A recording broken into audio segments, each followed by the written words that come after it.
Да. Значи аз съм страшно благодарна, че ни се кръстосаха творческите пътища. Той може да иде в телевизия. Говори си с мен, направих изложба в Пловдив. Страшно съм благодарна на Пловдив, че ме посрещна радушно. Аз съм софиянка. Знам, знаете, като дойда в Пловдив, винаги се чувствам много мъничка. Моя град е на големите художници, на големите школи. Нищо, че имам успехи в чужбина. Страшно малка се чувствам и се чувствам неудобно пред паметта на тия, които са оставили дирем в изкуството.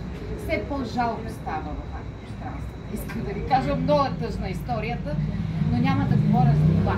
Що е прекрасен Божидар? Не, Божидар, той е пловдивчанин. Аз съм софиянка.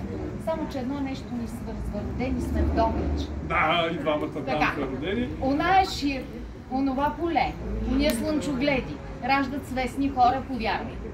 Защото ние сме пряко свързани с земята и знаем откъде идва хляба. И въпреки, че ние творците трябва да летим, знаем какво значи да си приземен, да си благодарен, да си благодарен. Да си благодарен на канала, който се спуска, на Бог, защото един е Творец, той е там. Ние сме просто последователи. Да ти е честито. Благодаря. Между другото ще прави изложба с перформанс, инсталация и нещо, което не е правено в Пловдив. Това, което правя в София и става помпозно, идва по 100 човека, ще го направя в Пловдив. Обичам. Благодаря ви. Благодаря ви, Милена. Ако някой друг иска да каже нещо, да го казва.